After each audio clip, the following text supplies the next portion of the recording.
Imagine walking into an Apple store.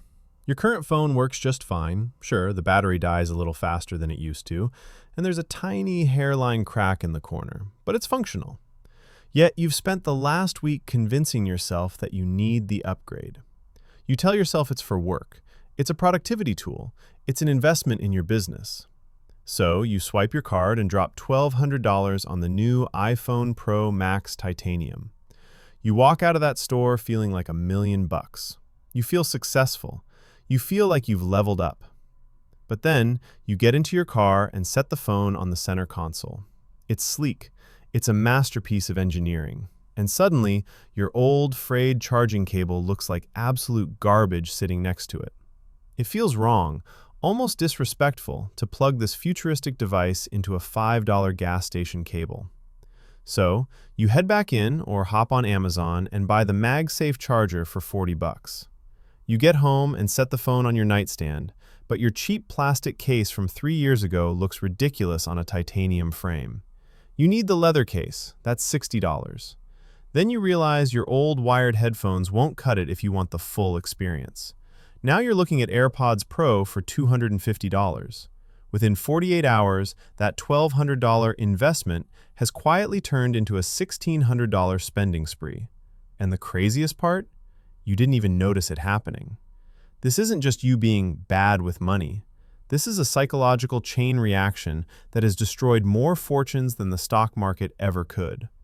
To understand why you can't stop spending, we have to travel back to France in the year 1765.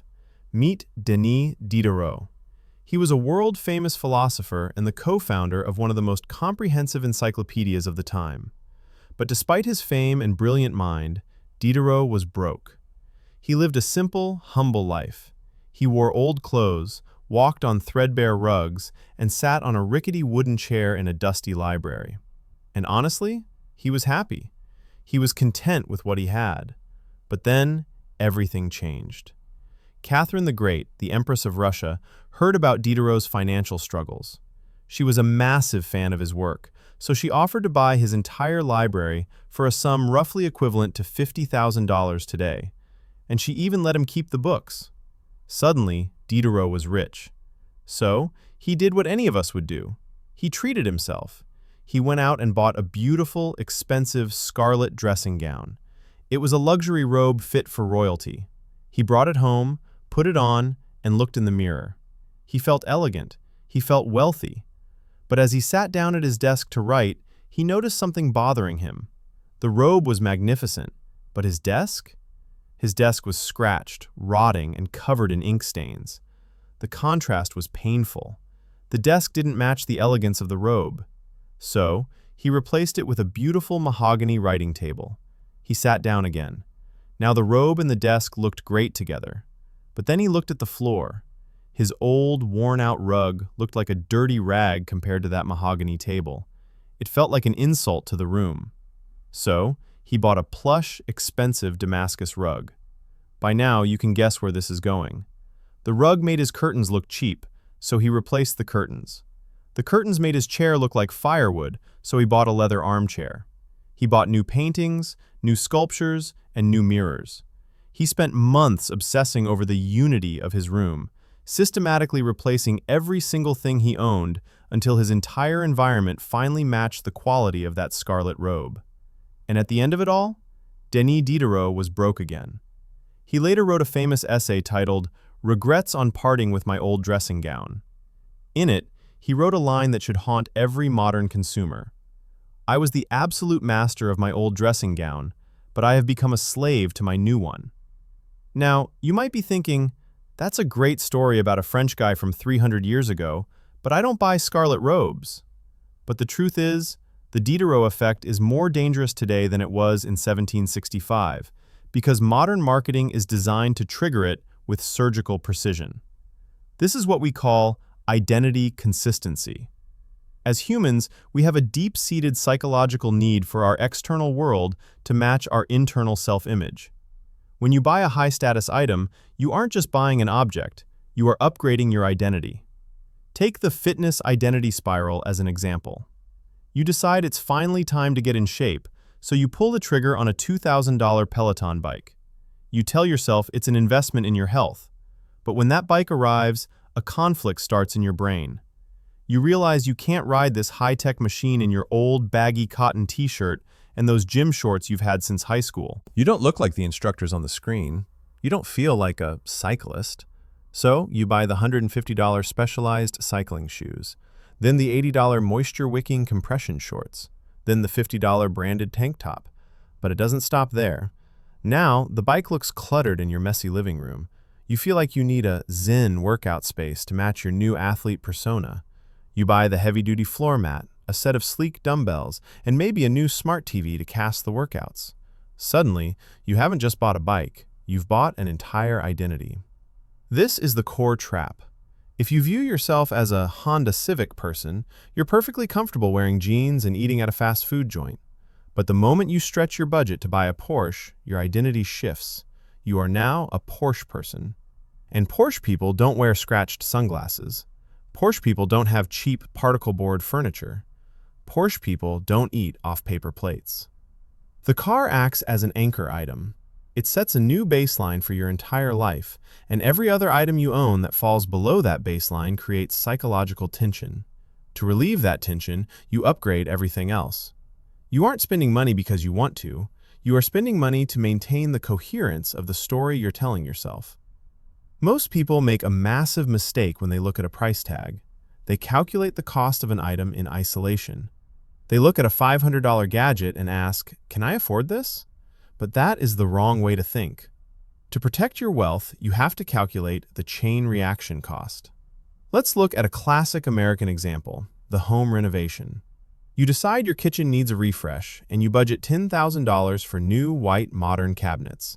It seems reasonable. But the moment those cabinets are installed, something happens. Your 10-year-old, slightly yellowish refrigerator suddenly looks disgusting. It works perfectly fine, but visually it clashes. It breaks the consistency of the room. So you spend $2,000 on a stainless steel fridge. Now the cabinets in the fridge are sleek, but looking down, your old vinyl floor looks cheap and dated. The contrast becomes unbearable. You rip it up and put in hardwood for another $5,000. Now the kitchen is a masterpiece, right out of a magazine. But because you have an open concept house, you stand in your beautiful new kitchen and look into the living room. Suddenly, the living room looks like a dump. The old brown sofa looks sad. The paint looks dull. The kitchen renovation has officially leaked into the rest of the house. You end up repainting the entire floor and buying a new sectional sofa. The final bill? It wasn't $10,000, it was $35,000. Those cabinets were the scarlet robe. They were the anchor that made everything else you already owned look inadequate. If you had kept the old cabinets, you never would have noticed the floor.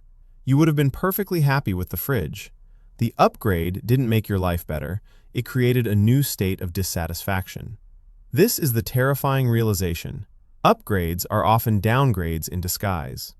When Diderot had his old robe, he didn't worry about ink stains. He used it to wipe his pen. It was functional. He was the master of it.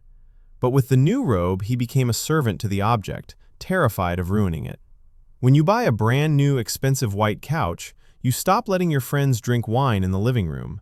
You stop letting the dog jump up. You stop living in your home and start acting as a curator for a museum. So how do we stop this? How do we break a psychological pattern that is hardwired into our brains?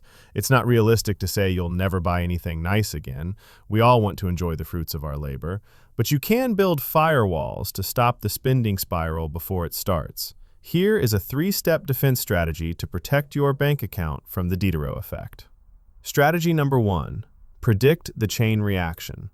Before you buy any major anchor item, a new car, a gaming console, or even a tailored suit, you must pause and ask, what else will this item demand from me? If you buy a $500 PlayStation 5, will it demand a 4K TV to actually see the graphics? Will it demand extra controllers, a headset, and a monthly subscription? Write down the system cost, not just the item cost. If the item is $500, but the system is $1,500, and you can't comfortably afford $1,500, then you can't afford the item. Don't invite the vampire into your house. Strategy number 2, the buy one, give one rule. The Diderot effect thrives on accumulation. We add the new thing, but we keep the old things, and then we struggle to make them match. To stop this, you must cap your inventory. If you buy a new pair of sneakers, an old pair must leave the house. Donate it, sell it, or toss it. If you buy a new kitchen appliance, the old version goes. This forces you to value what you already have and prevents you from building a shrine of possessions. It keeps you in the mindset of a user, not a collector. Strategy number 3, practice strategic downgrading. This is the nuclear option, but it is the most powerful. Sometimes the only way to reset your baseline is to deliberately keep a visible part of your life humble. Drive a slightly older car than you can actually afford. Wear a watch that is simple and functional rather than a status symbol. When your anchor items are modest, you feel zero pressure to upgrade everything else.